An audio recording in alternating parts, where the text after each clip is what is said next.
Hello everyone, GM. Welcome back to another episode of Overpriced JPEGs. This is a very special episode, folks, because it is a live episode. This was our most recent Overpriced Happy Hour event where I interviewed Stephen Teglis, who is the CEO of Cool Cats, and Klon, the artist behind the cat himself. This was a really special episode. Of course, it was live, but also this is the very first time Stephen Teglis, the Cool Cats CEO, has done a public interview since taking over Cool Cats. So I think you're going to get a lot of insight that you did not have before on how they're thinking about brand building and what they're looking to in the future, how they think about the past, what they've learned. I had a lot of fun in this conversation, which is always a sign that y'all will enjoy it. And I want to say thank you so much to our sponsor, BuilderDAO and Nouns Builder. They are dedicated to the creation and development of accessible DAO infrastructure as a public good. So essentially, you can use their tools to create your own nounish DAO and use the mechanisms that Nouns has used to raise A, lot of money, but B, build a really amazing community. So you can create your own nounish DAO at nouns.build. I've spoken about them now a number of times on the pod because I am really grateful to this community for voting to sponsor this Overpriced Happy Hour event. And they're doing some really cool stuff over there at Nouns, of course, in general, but at BuilderDAO and Nouns Builder in particular. So go check them out. That's nouns.build. Of course, I got to give a big shout out to Web3Sense and OpenSea, who were also a sponsor of this happy hour event, to Ape Water, who I believe I saw on the most recent Made by Ape's website, but Ape Water has been a great supporter of the tour, providing water for all of our events. Empathy Wines, same deal, providing wines for each of our event. And then I was really excited for this one because our cocktail partner for this was none other than Overpriced Gin. For the very first time, I was able to see the actual Overpriced Gin bottle in person at this event, but folks were actually able to try the gin for the first time. I am thrilled to say the reviews were great. Great cocktails at the event. Folks seemed really happy with it. So that should tell you that very soon, I don't want to give a date yet because I'm just nervous about how things have been consistently pushed back, but the gin is sitting in Washington. It's being picked up hopefully today as you're hearing this. It's supposed to be driven to Los Angeles because of crazy spirits laws. It has to sit in a warehouse in Los Angeles for like 24 hours or so before it can then travel to San Diego, where it will ultimately be distributed from. It is so wild how liquor laws work. But anyways, we are days away from being able to start shipping it out, which means we are very close to being able to announce the exact date when y'all can start redeeming for your bottle of Overpriced Gin. And then, of course, final thank you to my Overpriced JPEGs team who have made these events possible and make everything here possible. Incredibly grateful to them, and the Cool Cats team for joining me for this very special interview. And with that, we need to hear a word from our lovely sponsors who make this show possible before we get on to my conversation with Stephen Teglis and Klon of Cool Cats. Y'all know the phrase, not your keys, not your crypto. Well, in a world where too many people have had to learn that the hard way, Overpriced JPEGs is proud to partner with Ledger, the world leader in critical digital asset security. Ledger's Nano S Plus and Nano X hardware wallets, paired with the Ledger Live app, Ledger's own software for setting up your Nano device and managing your crypto assets, is the easiest way to start your crypto journey while maintaining full control of your digital assets. You can use all your favorite dApps with Ledger Live, accessing 15 plus Web3 apps, including 1inch, Paraswap, Lido, and Zerion. So you can not only manage, but also grow your portfolio. And Ledger Live is available on mobile and desktop. Securing digital assets shouldn't be complicated. Ledger is as easy as it gets. Uncompromising security, effortless connectivity, full transparency, Ledger is your one-stop shop to trade and track crypto, grow your assets, and manage NFTs. Secure your future with Ledger. Visit shop.ledger.com today or check out the link in the show notes. I am so excited to announce that this year, Overpriced JPEGs has partnered with OpenSea, the world's leading NFT marketplace, built for everyone, creators, collectors, noobs, and experts alike. I'm an OpenSea user because they have the best selection of NFTs and a truly inclusive view of the ecosystem, supporting 8 chains and 8 global languages. I trust the systems they've put in place to keep the space safe, like copyright protection, malicious URL detection and removal, robust verification, and more. It's why they are the place to buy, sell, and create NFTs. That's right. You know OpenSea, you use OpenSea, but did you know that OpenSea now has drops? New exclusive projects launch every week from top projects and creators, and you can check them out now using the link in the show notes. They also recently introduced self-serve drops, which is in beta, and allows creators to launch their projects right on OpenSea. This drops product gives creators access to tools like rich storytelling drop pages, multi-chain support, and drop mechanic customization. The full launch for self-serve drops is coming this spring. So check out the upcoming drops on OpenSea right now using the link in the show notes and own what moves you. You'll also be supporting the show in the process. All right. Hello, you two. Hello. Hello. Welcome to the Overpriced Happy Hour Tour. Thanks for having us. And thanks for the drinks. Yeah, no problem. Well, Steven's not drinking it. He said he couldn't have the drink. Oh, you said yes? Oh, you did? A little bit. Oh, you lied to me. Steven has It's not going to be the first time. I know. Steven has a very dry sense of humor, where he just says things with the explicit intention of making you uncomfortable. That is his. Oh yeah. No, I've gotten used to that. His sense of humor. Closer. Yeah. Yeah. Okay. Well, I've had a number of big projects over the course of this tour. I've talked to the Doodles team. I've talked to the Bored Ape team, D-Gods, Proof, etc.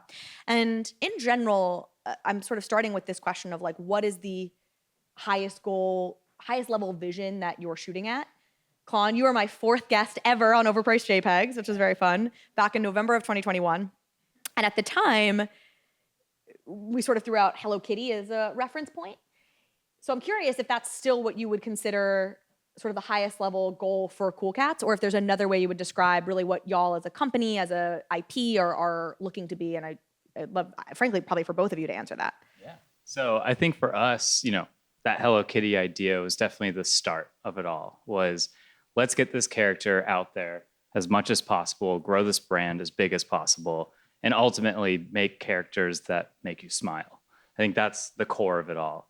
And so with Steven on board now, it's kind of opened my eyes from the Disney lens of like how you can go about all of this and getting your character into different avenues through gaming, content, merch, you name it. And just, having more people wear the merch is always what makes me smile. I think whenever I see someone in it, it always brings a smile to my face. But I don't know if you have anything you want to add to that. Yeah, I would say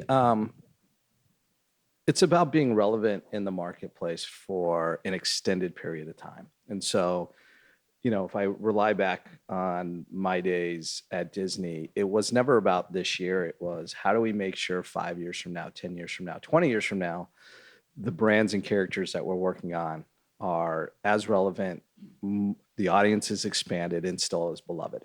And we're starting at ground zero. So to throw out an aspiration of a Mickey Mouse or a Hello Kitty, that's absolutely fantastic. And those are aspirational goals that we should go for. But Hello Kitty's going to celebrate its 50th year. Mickey Mouse, I think, is going to be 95. And those were 95-year overnight successes. And so we're in year 2 of 95 years. And so we've got to make sure we understand that. So our goal is really, how do we make sure we're relevant to the audience we have now? How do we make sure we're endearing enough that they can help be megaphones for us to bring more in and to bring more in? And you have to take a lot of right steps to do so, and it takes some time, and that's what we're working on. So it's really about being endearing over time is what our ultimate goal is. And if we can get be in the Hall of Fame like Hello Kitty and Mickey Mouse and Spider-Man, then that'd be great. I mentioned David Horvath to you at the beginning before we came on here, so I know you're familiar with his work. I'm assuming we know each other well. Okay, I'm assuming you know him too. And one of the things that I think has been interesting, I've had him on the show, and he's drawn this distinction between, I don't know that he would maybe exactly characterize it like this, but I'm going to, like a lifestyle IP brand and the evergreen ubiquity of a Hello Kitty, which is that you can kind of live on forever, versus a more like character story-driven IP brand, which is going to have, I think it's typically like a 7 or 10 year sort of arc of prominence, and then maybe you can revive it again, but it has more these like bursts of relevance over time. Do you guys draw that kind of distinction or think about that in the context of the brand, or do you think we're moving past that kind of dichotomy in the way the world is evolving? I think we're moving past that from the way the world's evolving. And David and I have a lot of discussions on this. He's like, slow. Where your presence, the types of products and who you're interacting with is very important. I believe, and I absolutely, who you associate with in your brand is absolutely important. For a lot of children's based brands, which we're not trying to build right now, we're not trying to build that preschool brand. if you can get 5 years, between start and sunset, that's a long time. That's 100 episodes of a of a series. And they do ebb and flow, and then you might be able to revive it. Our goal is to build characters and stories that last longer than episodic TV. And so different experience is what we're going after. So it's merchandise, it's content, it's gameplay. At some point, we'll be moving more into, like a lot of these brands do, into fashion. We will also have a play pattern like with toys and things of that nature. But once we've established a mark of who we are and what we want, who our audience is. And right now our audience isn't, 3 to 8 year olds. We may appeal to 3 to 8 year olds and they love our art and they see our characters. And when Blue was walking around Comic-Con this weekend, it was very, very endearing. But our content and our gameplay and our aesthetic will be very inviting for an older audience as well. We're not going to be edgy. We're not looking to be South Park or Rick and Morty from a content standpoint, but we want to make sure we appeal from a humor and an attitude and a relevance to them. So there is that lifestyle appeal versus the children's, which is the play pattern appeal, which is, your preschool episodic TV. So I want to maybe drill down on the steps and the order of operations in y'all's mind to getting to this lasting or broad brand identification, maybe starting with, you mentioned Comic-Con. Y'all were there last weekend? This most recent weekend? Yeah. Wow. Okay. Just got back. It all happened. It's all happening very quickly. For y'all, how does that fit into the strategy? What are you hoping to get out of a Comic-Con exhibition, for example? I know for me, Comic-Con was, again, getting out there further. And what really, kind of shined a light on that everything was our demographic. Because you go to NFT events and either people know you or they kind of know you. So they get an idea of what your brand is. But when you show up to something like Comic-Con, nobody knows who you are. And so you're in this in front of all these new people, getting reactions live in front of you, seeing what people like your brand, what people just walk straight by, what people, will stay the extra 5 minutes just to talk and learn more. And so it becomes really insightful as to, who really engages with your brand. So it's funny because my follow-up question, one of my follow-ups to this Comic-Con question was going to be who are you trying to target with that? But it sounds like it's actually an effort in exploring who your target audience is. It's discovery both ways. Yeah. They were discovering us and we were discovering them. So what were your insights? Who was drawn to the brand? Well, the ultimate top of the pyramid sweet spot that we could, that I think we owned over the weekend was Asian women. They just loved what we had. It was lined up and they were like, the art is so appealing. And it really was, but it was family friendly. And it was also... I'm pretty sure that's the best demographic, by the way, also to get. It's pretty much what you want. Every time we see it, it's, and we have different investors in the Asian market with Animoca and Futureverse, when they come in, it's like, you got to get here, you got to get here, you got to get here because this market will eat us up. And they do. And we over-index there. But it was families. It was families. And it wasn't predominantly kids. There was a lot of adults. And I think they just fell in love with the art. The art is absolutely terrific. And because it's so dynamic and it's so relatable, it's complex enough, but very, very simple. So the generative aspect of it gives you the level of complexity and interest, but the simplicity of it just speaks to you. And so we had people stop just because oh my gosh. And they think they know it and they don't. That's interesting. They'd see little chugs in the window making coffee for them. And they would just stop and watch that. And they had no idea who this character was. It was a milk carton. But it'd bring a smile to their face and they'd stop and want to learn more. So what were questions people were asking? Can you recall any, or what were the conversations typically? What is this? Yeah. And so you'd have to give your elevator pitch of what this is. And because we were at Comic-Con, we kind of hid the NFT side of things a little bit. And, we're talking about we're a scaling IP brand, doing content on Instagram and eventually going into longer form animation, doing games. We have 3 games on the way. And then what would always get everyone would be, oh yeah, at the end of the year, we're going to have a balloon in the Macy's Thanksgiving Day parade. And you could tell their face would just light up, and it would be like, that was the selling point sometimes. That's so interesting. It looks like you were going to say something. No, it was their eyes lit up. They're like, wait a second. They stopped. Macy's, like, yes. Yes. Why do you think that was the thing that connected for folks? I'm actually surprised by that. To me, it's because for years and years and years, they've seen Snoopy and they've seen Mickey Mouse, and then they see, they see a lot of iconic, brands that they grew up with in that space. And it's kind of a level of validation for your brand of, holy cow, you're there. Because not anybody can just, call up Macy's and say, hey, put me in. I mean, you're invited. Can I get clarity on this one point? And I don't want to go too far down this rabbit hole, but is Macy's paying for the balloon through like it was like a contest, and Cool Cats won it. Very true. But what's very strange about like the news articles about this is like it's always like this amorphous, like they won this contest, but there's never any details about the contest or like who's behind it. It was part of the Macy's NFT program, and so they're covering it. That's great. Yeah, our community came out and supported us, as well as other Web3, the Web3 community, and they voted us in, and used their voice, and we were awarded a balloon. Very cool. Okay, so you're starting to get at this. You talk about balloon, but you talk about the games and the longer form content, and right now it's shorter form content on Instagram. So this gets me back to, what do you all see as the steps and what do you prioritize now? I mean, you mentioning gaming, you mentioned fashion earlier, you're talking about a series. Like, that's a lot for any brand to do, especially at a still fairly early stage. So where is the primary focus at this point?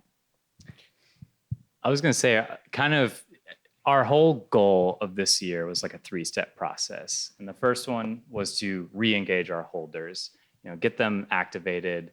Second one was to, I'm blanking. Improve sentiment. Thank you. And the third one is to go out further. Okay. Because if we have our audience in Web3, the people that already love the brand, they can help be our megaphone as we start to go even further. Things like Comic-Con and Macy's. So as we do gaming, we'll have people engaged with that and posting about it. And so, as we do content on Instagram, same thing. And so by just getting more eyeballs on the brand is really our goal right now, and to, raise the brand value. And tactically speaking, that's social media based primarily? Yeah. And gaming. So the misnomer I read our Discord after we made an announcement on 3 games. They're like, oh, they became a gaming company. No, we're not. And I have a really good friend. I'm going to call him out here right now, Chris Heatherly. He was, one of the smartest guys I know in the space. We worked together a long time at Disney. And what I learned from Chris was, and he's a game master, gaming is a ubiquitous way to engage a fan in your content. It's content distribution. It really is. And it's active content distribution versus passive, where you just sit on TikTok or YouTube and then swipe. This is, you're actually playing, you're engaged, you have an emotional connection, you want to win, you want to compete, or you just want to have fun with your friends, and you want to socialize about that and talk about that. And so our gaming, the reason why we're in those 3 games is to distribute our content and engage the fan in a very, very active way. It's not yes, we're making a game. It's going to be fun. We want to have the right play, but it's really about how we take the characters that Klon has created and get them into more hands in a very fun and active way, versus the passive just watching or looking at it at a Giphy or using or on TikTok or Instagram. So I want to come back to that because there's plenty to go on there. One question, I apologize that I've hogged the table. That's all right. I was going to say, if you would like to put your drink down, please feel free. We can pass it down the aisle at any point. Just staying on sort of where we're talking about going into the Asian market, because I was going to ask you specifically geographically, where are you focusing? I think everybody is focusing on Asia right now, because it feels like it's sort of a place where there's activity happening, and the biggest luxury market in the world. And then you add on top of this that there's a Hello Kitty feel to this. It feels like it would fit very well in like a Japan or a Korea or whatever. And that's kind of the home of character IP in some ways. You have Animoca is an investor of yours. You referenced them earlier, but like, the David Horvath approach to Asia is like you get yourself into one store in Korea perfectly placed and you wait 3 years and then you end up in another store in Japan. And like, it's like this incredibly slow, laborious process. Do you have thoughts yet or ideas yet of how you would want to quote unquote enter an Asian market from here in the West? I guess you want me to take that one again? Yeah, sorry. Sounds like I'm an artist and I'm very smart, but I draw cats really well. I know that. We're going to look to build a theme park in Shanghai. That seemed to work. That seemed to work well for sure. For my Disney days. That worked. Chapter 1 of Bob Iger's book, I'm pretty sure. That worked really well. Yeah. So we're going to follow that roadmap.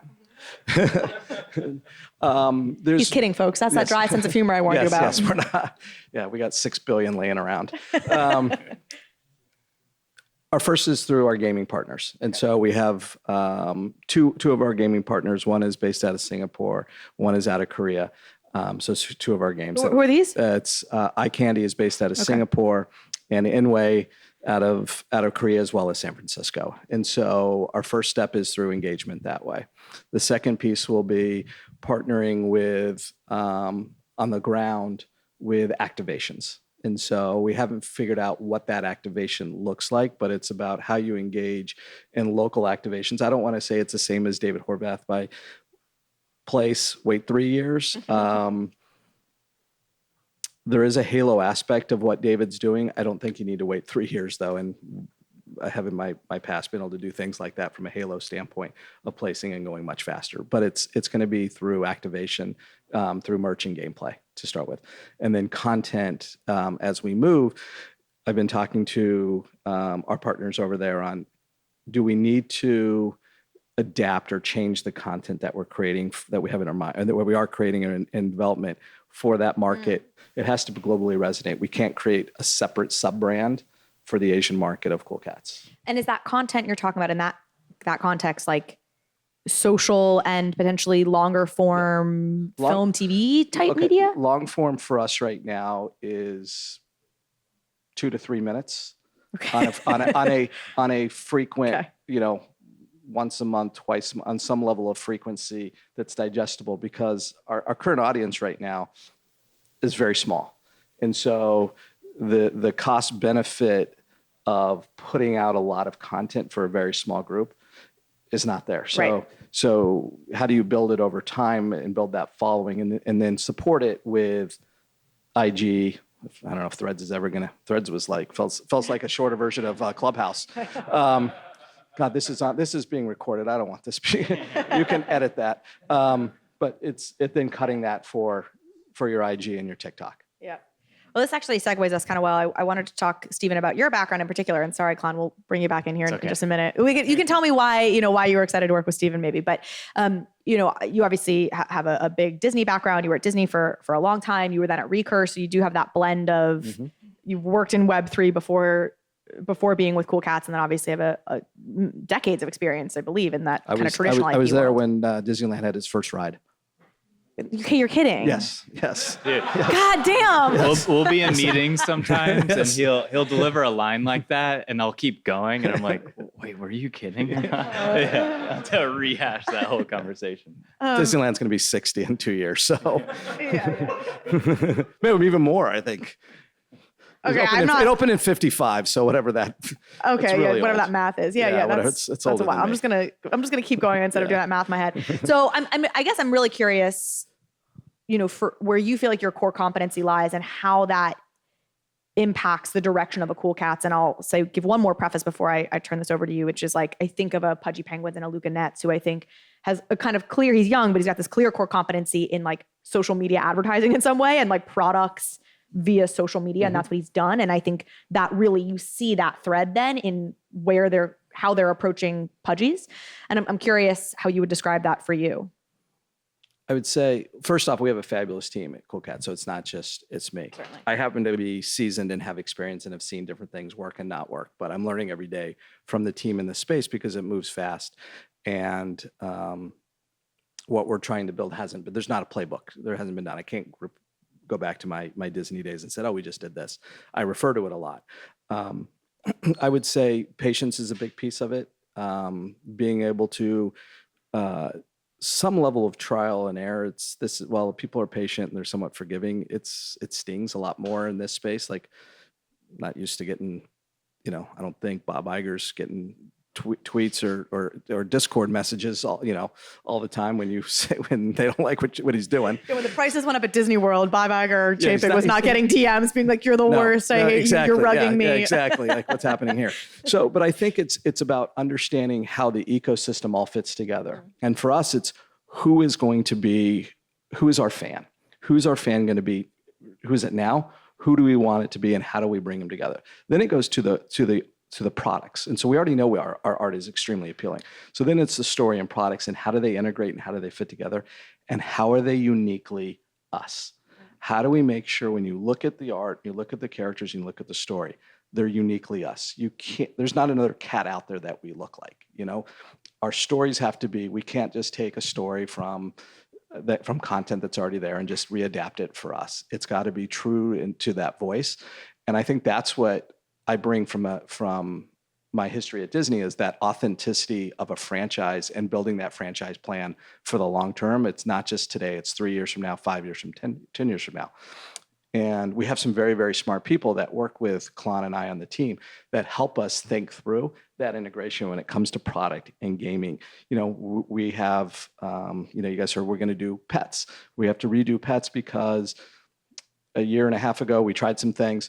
This time how do we make sure they're part of our ecosystem? There's a reason for being, and they're not only fun, but they add value to the ecosystem that we're building.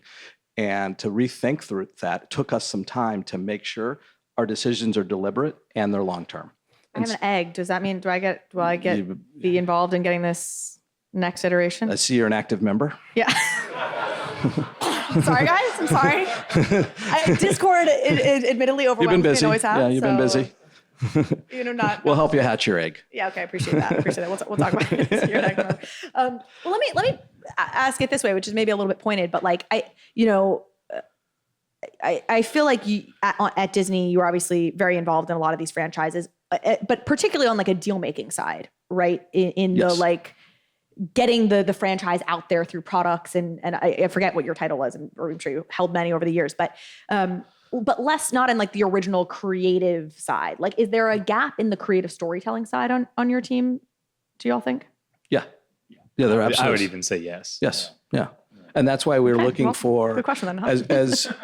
but we're smart enough to know that we are talking to some pretty renowned studios to assist us in that right voice. We know we have the right characters. Now it's what is that right voice for the audience that we're going for, and to make sure that audience is going to be receptive to what we have to say. So there has to be a match. And so we're spending a lot of time, and it takes a lot of, you guys may not know this, but it takes Pixar 4 years to make a film once it's kind of green light, and it could be in development for 5 years before that. And so there's a lot of time that it takes. We're going to come out with our short animation pieces in quicker than 9 years, by maybe a year or two. But but we're leaning into the experts to help us do that. We know what our brand values are. We know what audience we believe we want for this. But we want them to help shape the voice of Blue and Joe and Chugs and Artie and Kira and the other characters that Klon has developed. And that's really, really important to us. And we know enough that we need that outside help. Let me introduce you to a brand new company that I could not be more excited about, Web3 Sense. A Web3 analytics platform that combines on-chain data with social media insights to give you the deepest, most meaningful intelligence into any NFT community. I have tested other analytics platforms out there, but Web3 Sense has the most comprehensive capabilities I've seen in the NFT ecosystem. They apply sophisticated data science to wallet histories to determine behavioral patterns and help shape predictive analytics. In other words, they can tell you which Twitter accounts are actually the influencers in your space. And they can tell you what resonates most within a community by looking at what other communities communities token holders are involved in. The number of use cases here is virtually unlimited. So whether you're a trader, creator, institution, brand, agency, I promise Web3 Sense has data that you want to see with the deep and actionable insights that you need to build, analyze, grow, start, whatever you want to do within the NFT space and in terms of building a business and a community. Now, they are still in very early days, so they're eager to connect with the community. So if you're interested in learning more about what Web3 Sense can do for you and your business, and you should be, go and fill out the very short form linked to in the show notes, and someone from their team will reach out with more information and an opportunity for a product demo. Trust me, you won't regret it. So, okay, going back to this Macy's Day Parade thing, in one article, there was like one line about a toy line with Macy's for Cool Cats, but I found it very difficult to find other information, news article wise, about this. Is this, again, because I'm not in the Discord enough? Like, is this a thing that's happening? Yeah, I'm like, where are we with that? Okay, good. Okay, good. So it's, and I say this internally a lot, and it's important. We're not building a toy line. Okay. We're building collectibles. Right. So when I think of toys, I think of I walk into Target or Walmart, I buy some plastic, I throw it in, it goes into a bin, into my kids' toy room, and they play it out. Where we are in our stage of our evolution is kids aren't engaged in our brand, and they're not buying NFTs yet. And so we don't have enough content out there that's created that demand pool. But we do for our collectors, we do for our fans, we do for our community. So we will be looking, there's a couple of things that work really well. Vinyl collectibles, plush, and then you get accessories like bags, and then you get into some apparel pieces. So we will have a vinyl, we will have plush, we will also have a higher end, pre-order, very cool vinyl utility. It's a vinyl product that's a little higher end price that also does something besides just sits there. And so we're not sharing all that, but we're not developing a toy. You just did. What's that? You just did share all that. I didn't share what that last item is. But we're not developing a toy line. It's like, I got to break it to you, man. That's what I want to make sure. We're not developing a toy line. Our line will be interactive. It will be engaging to our ecosystem and our trait system that launches in August. But it's not this. Will it be in Macy's? They will be in Macy's. Okay. Yes, it will be in Macy's. So then my follow-up to that, and this is a John Rogers question. I know you and so have a ongoing blockbuster series with John Rogers, who worked with you at Disney. And I know you guys I think you were in meetings together many times. And so his question was, are you guys, is this are you producing them yourselves? Are you working with a partner for the production? Are you licensing out the brand for that? What's your strategic approach to this? Our approach is working with a partner. I love the license model. Great. So, but Klon and his team does the design, gives the inspiration, does design work. They don't design the collectible, the t-shirt, the plush. They give input, they shape it. Everything comes through us for approval, and Klon's team and our product team make sure that is it sellable? Is it on brand? Do we like it? Are there whiskers? Is there whiskers? Is it cool? Do we have the right Pantone blue? All that. But we aren't creating it ourselves. We are going with experts that know how to create this. Yeah. I have learned from David Horvath the intricacies of plushies. Yes. And now I go into museum gift shops and I'm like, yes, what a strategic decision it was to shelve this particular plushie and it's. But I'm pretty sure David doesn't call them plushies. No, I think he does. No, they're plush. He calls them plush. They're plush. Oh, not plushies. They're plush. Oh, that is a nuance I did not pick up on. Yeah, that is just like we're not making toys. Yeah. We're making collectibles. You're making collectibles. Got it. Okay. Excellent. So are you making plush or plushies? Plush. Okay. Interesting. Noted. Notice. How stuffed will they be? That's the critical question. I've learned with plushes. Okay. You can use it as a pillow. Yes. That's kind of the gauge. Interesting. Yeah. Okay. Well, have we actually been talking for like 25 minutes? Does that sound right? This is like flown by for me, so I apologize. I've timed this whole thing now terribly because in theory we have like 5 or 10 more minutes, but I have a bunch of questions. So fire away. Let's go to Futureverse. I'm bringing this up because it's been sort of in the conversation lately because they just raised, I think, another $54 million or something. They just raised a ton of money. And y'all had announced, I think, several months ago, a partnership with Futureverse. I'm curious, where that fits into everything. Are you going to be on the Root network, which is their totally separate blockchain? I'll sort of kick it off. Why don't you go? So Futureverse came in at this very unique time at Cool Cats where, we had tried doing gaming and tech and all of that. And we'd over-indexed there. And what month, what are roughly where in the timeline are we? March 22, February 22. Yeah.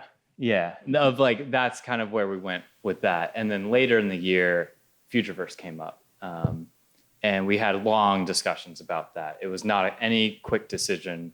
And it took a while to talk about it. And then I got to meet Aaron McDonald from Futureverse. And just hearing him talk sold me on the idea. He knows so much about the space, about technology, and about where all of this is going. And so it just seemed like the exact right partner for this, where we can kind of be their like poster child to all of this technology. And it really is, it goes both ways of how useful it is.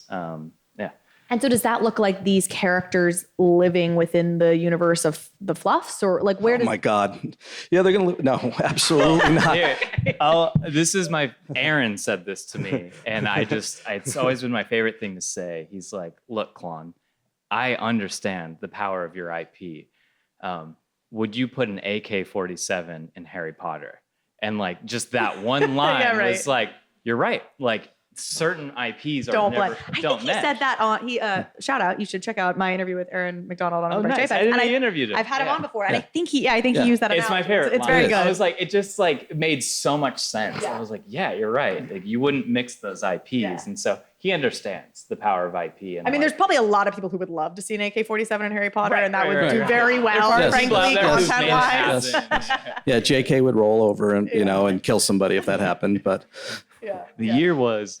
So did you have anything you wanted to add to that, Stephen? no, they're an incredibly strategic partner. Yeah. But Okay. and to your root network, our goal is to be chain agnostic as much as we can. Yeah. So if there's activity and it can add value to our brand and our holders, make the experience more seamless and bring more people in naturally, then we'll do so. Yeah, and I bet Aaron also said this in your interview, but he's all about making sure the technology is invisible. IP as like a Trojan horse to Yes. get people into the technology is their whole thing. Which is why. So that makes sense. I still don't necessarily understand tactically how it's going to work, but I sense that that's because it's I'm not invisible. supposed to know yet tactically how this partnership is going to work, and that'll be more will be revealed in time. Is that? I mean, they're building. The first thing we build, and we announce this, and it'll come out in August, is our marketplace. And so to be in the digital collectibles business and to engage our content and our gameplay into an ecosystem, we needed a robust technology solution. That's right. And we want to invest in brand development, marketing, content creation.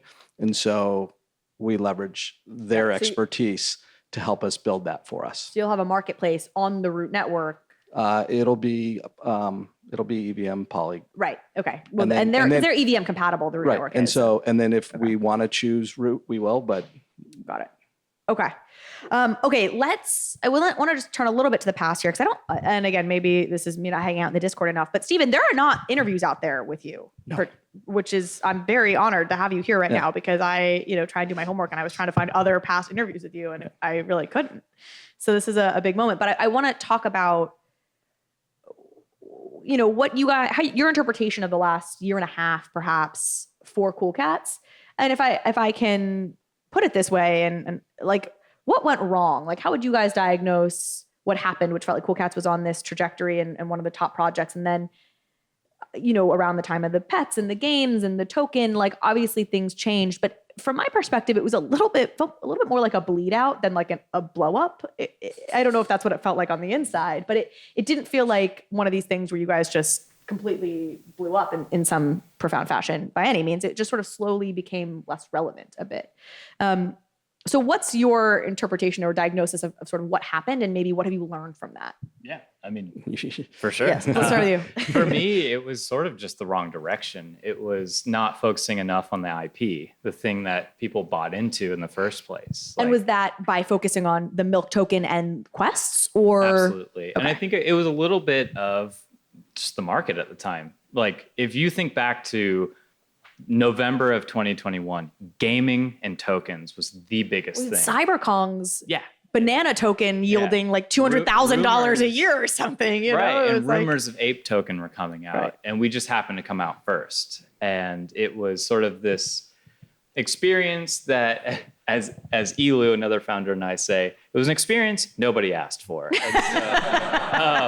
And so we did a lot of learning from then, and a lot of just like reevaluating. And sort of 2022 was the year of learning. And so I had this moment after VCon where I spoke on stage, which was like overcoming a fear of mine. And I just felt really amped up about how many people just wanted to see the IP go further.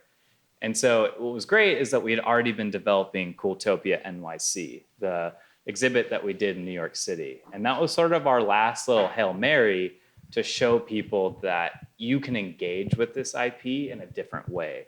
Like, we were literally showing you the world of Cooltopia. You could walk through it, you could do the obstacle course, you could drive a boat, you know, the upside down world.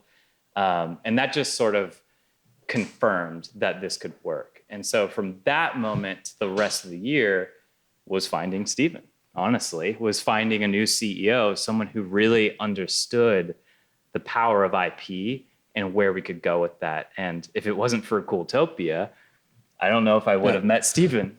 So my first experience with Cool Cats was with my son, sitting next to Jeej, and he was there at NFT NYC with me, and what we experienced was so unbelievable that he came, you know, at the end that night, he was like, all right, I'm buying a pet. And because the cats were unbelievably expensive and I wasn't paying for it. And so I was like, you have a job, you're an intern. And he that moment he loved the community so much, he bought a pet that moment. And to me, the experience was eye-opening of there's something here. This is not your typical brand, your NFT type brand. There's an experience here and there's some depth to it beyond a JPEG. And so to me, it was like, oh, wow, this is something new. So was this June of 2022? Yes. Yeah. I started in September of 22. Okay. And did you get into NFTs because of your son, or what was your initial foray into being interested? Like, why were you at Cooltopia to begin with? Because I was at Recur. Oh, of course. I was at Recur and I was doing, that's right. I was deal making. Right. Which was a whole another set of conversations I was going to have with you, but I don't even think we have time to go down that rabbit hole. So that's a rabbit hole. Yeah. I imagine. Okay. And then did you approach, so you went to Cooltopia, you're like, this is very interesting. So you reached out to them. No, we got mutually got connected. Got it. Through the investor group. And then Klon and I met and had Zoom, and then we had dinner because we're both here in LA, and went from there. So I think we've talked, obviously this is an IP brand and we talk about the art, and I think what everyone would agree with is it's some of the best IP certainly in the space, and it's always been heralded that way. And I think the way you put it is probably how most people feel, which is that it started to go wrong when it got further away from that core IP. And when I think about, again, to reference like Luca Netz and his decision to buy Pudgies, to hear him tell it was because he saw Pudgies as almost singular in this space in terms of its appeal everywhere, right? I think the way he puts it is somebody in Midwest Ohio, or rural Ohio could love this, and somebody in a rural part of Asia could love this. Like, everybody can resonate with this very cute penguin and the family friendliness of it. And, even when I've pointed out Doodles as maybe being similar to that, he would say that Doodles is more metropolitan, which I think is actually right. It's like somehow a more metropolitan brand than like a total, like, everywhere, every day. Animal, like a cartoon animal versus a cartoon human. Yeah, I think that's always been my perspective. Interesting. And even like thinking about what they're doing with their camp collaboration, feels like it's them leaning into or maybe agreeing with that sort of like going for a certain kind of maybe slightly more elite, for lack of a better term, kind of metropolitan angle, which is all a long-winded way to get back to Cool Cats would be the other IP like Pudgies that I think everything you could say about what makes Pudgy a magical IP certainly applies to Cool Cats. Right. So this is all me getting to, I think Cool Cats has all the ingredients for a quote unquote comeback story, and not that you had some sort of fall from grace the way Pudgies did, but what do you think the future holds? Like, I guess this is kind of a question about NFTs broadly. Like, can the floor get back up to 10 ETH? Like, what do you guys think the future can look like? What's a best case scenario for a Cool Cats when it Cool Cats when it comes to the holders and the NFT space?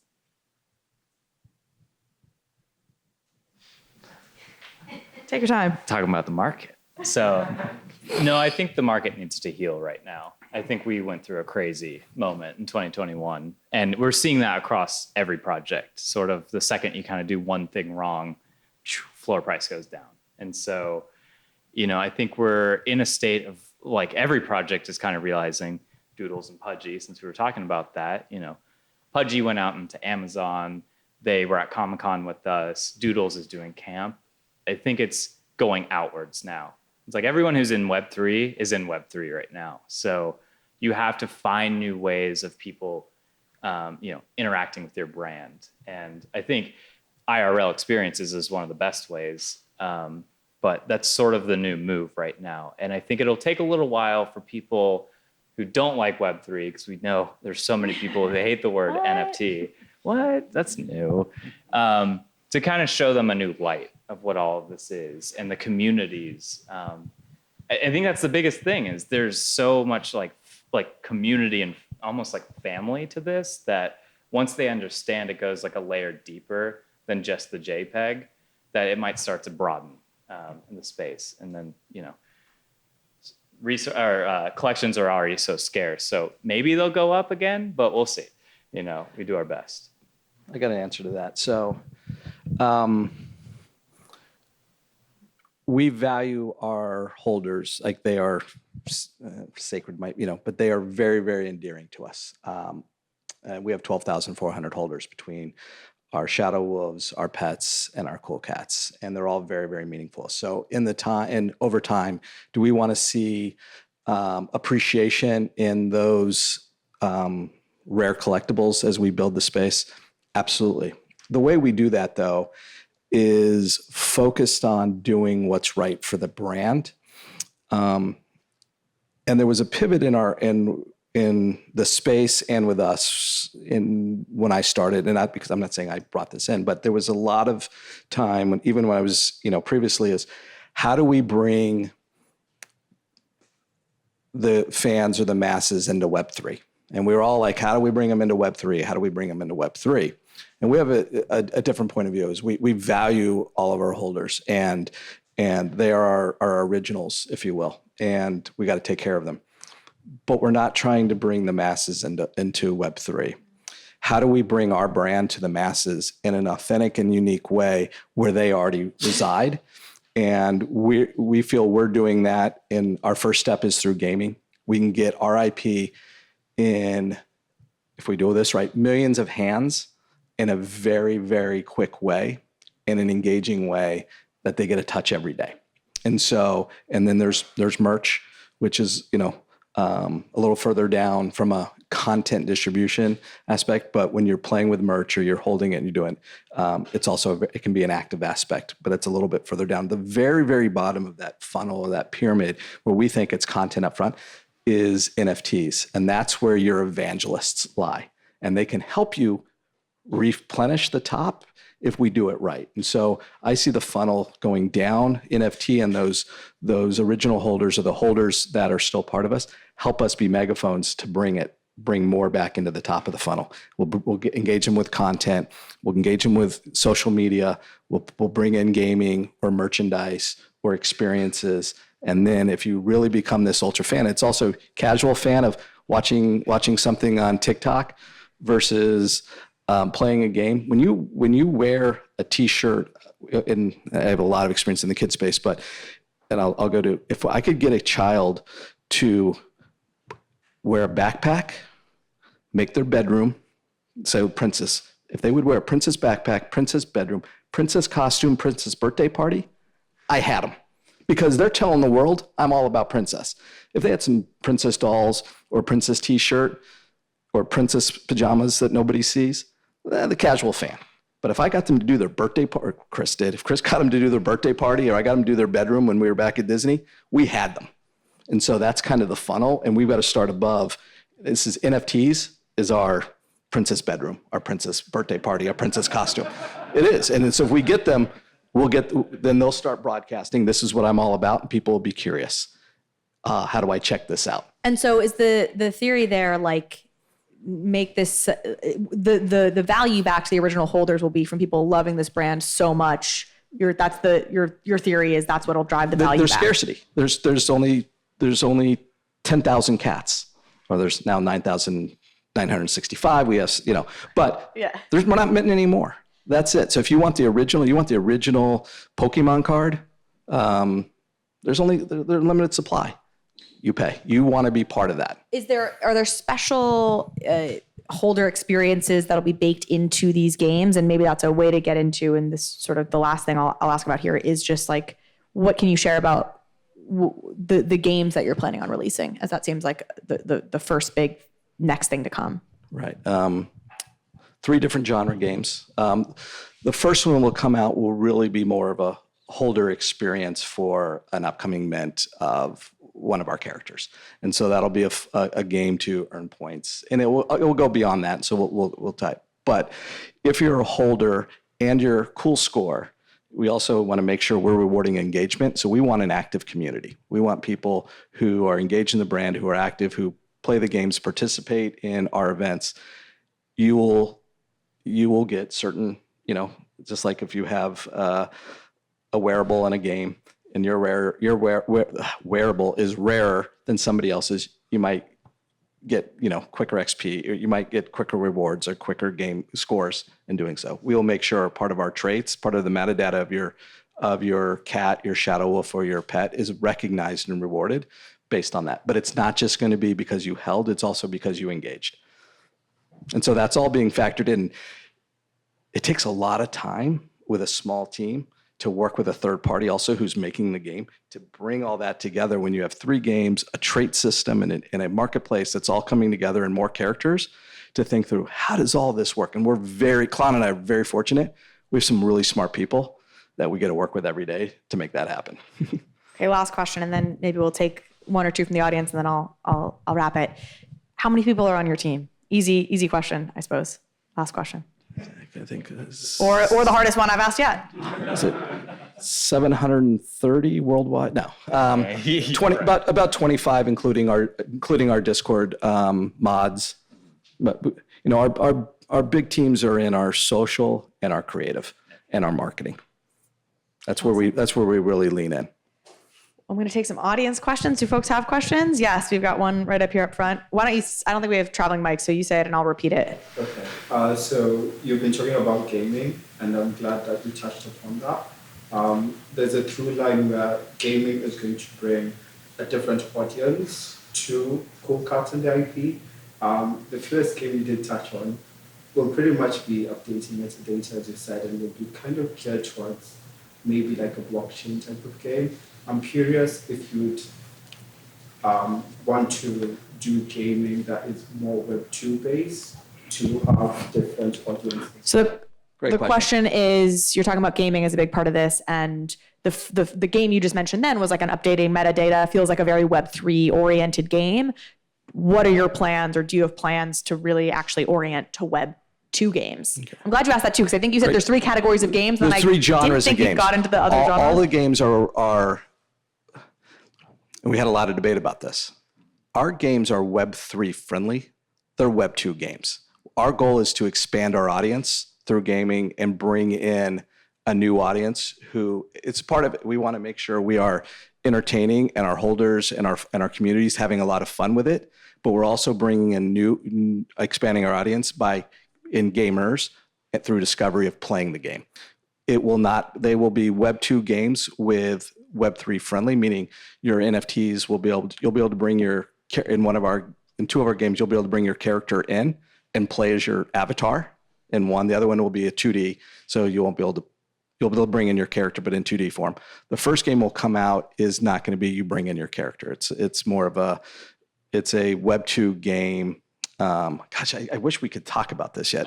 And so I just don't want to get in trouble by the team. Like, I'm the CEO, I'm like, oh my God, what have we said and not said? But I know we have announcements because we have partners, like we announced 3 games. They want to make sure when we put out a press release, they get to the umph of what the game is and show a video and have the gameplay versus a bunch of speculation. But we're very Web 2 with Web 3 integration. And so, you'll be able to collect traits, of which will be NFTs, which you'll be able to take from that experience into another experience. And so you'll have the level of ownership that Web3, that we expect out of being a Web3 brand, but we also want to make sure we are expanding our audience and throwing the net as wide as we can. Will you be using custodial wallets? He's asking. Yes. Yes. Because it, Because of how the app, like now I'm like, I always forget, just like Steven said, I forget what we can say. But one of the things that we believe in is just like Futureverse of making it seamless. We can't teach everybody how to create a wallet to play our game. What's your email? What's your password? How do you do single sign-on? If you're savvy enough and you understand, you can go, okay, this is an NFT. How can I export it from this into my wallet? You'll be able to have that functionality as well. But our goal isn't to educate. It's how do we bring Cool Cats to the masses without having to bring the masses into Web3. But if you're savvy and you understand you're Web3 savvy or literate, then you'll be fine. So it's the best of both worlds. And that also takes a lot of time to figure out. With obviously the Macy's parade being probably the biggest opportunity of any NFT brand to get as many eyes as possible onto it, how are you guys kind of thinking through maximizing that potential there and doing all you can to make sure you don't squander that moment? Yeah. So what are you doing to prepare for that Macy's Day Parade moment? I mean, honestly, one of the biggest things is gaming and our content that we've been talking about and having that longer form content. Because as we noticed from Comic-Con, people are like, what is this? You give them the spiel, but like, what do they do next? Yeah, you need to drive them somewhere. Exactly. Yep. And so we're making sure that we have somewhere to drive them to afterwards, which... Yeah, it's a great challenge we have. There's two challenges. There's 30 to 40 million people that it's televised. It's nobody ever, records it to watch it over and over and over. So it's not like, Toy Story. You watch it once and you're done. And we're going to be on there from hopefully, we get a decent amount of coverage and they say the right things. It's so important to those 30 million that they find a great experience for us. And so we're undertaking right now under Klon's leadership, and we brought in some additional resources. We're revamping our website. We need to completely make it far more brand friendly and storytelling based on who our characters are. Where's Cooltopia? What is Cooltopia?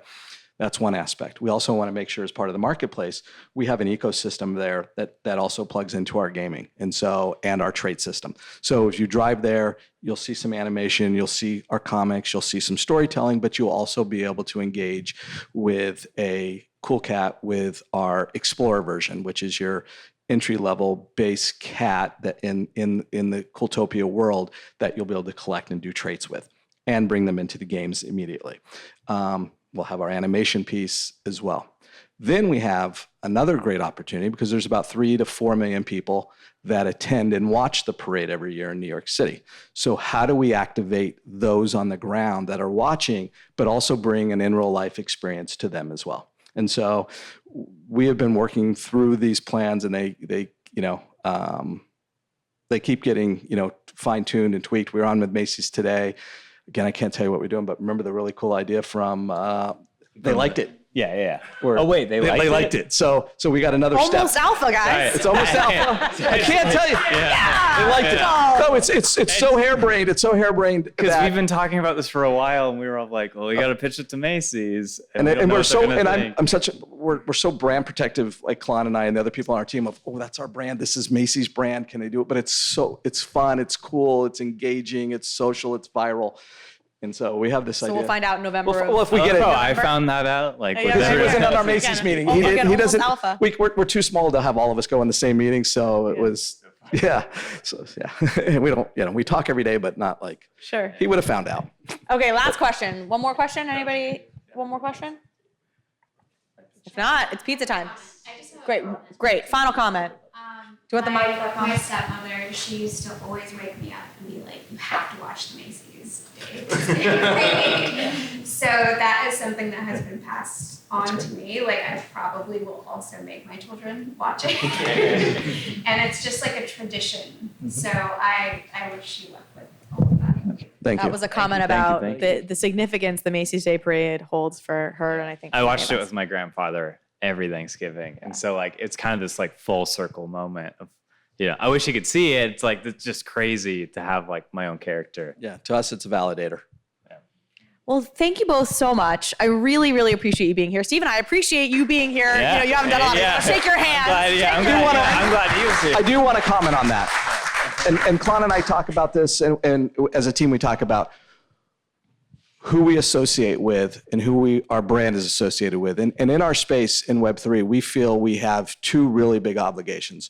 One is to our holders and our community. The second one is to Web3. And so we want the others in Web3 to succeed. If it's all one of those, the tides rise all boats. And we really, really believe in that. We don't have, we're not competing with anybody in Web3. But I think it was also very important. If you remember, I sought you out because who we associate with and do interviews with is really, really important. And so I thought it was really important that my first one was with you. That's why I saw you out, because it's the association. I'm very touched by that. It's the association. Thank you. Well, thank you very much. And Klon, I'm very glad you're here too for a repeat performance, second time. So thank you both so much. And now turn on the music and let's have overpriced gin and pizza. Yeah.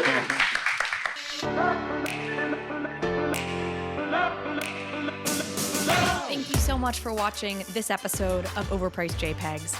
If you liked this conversation, if you liked this episode, please go ahead and hit subscribe.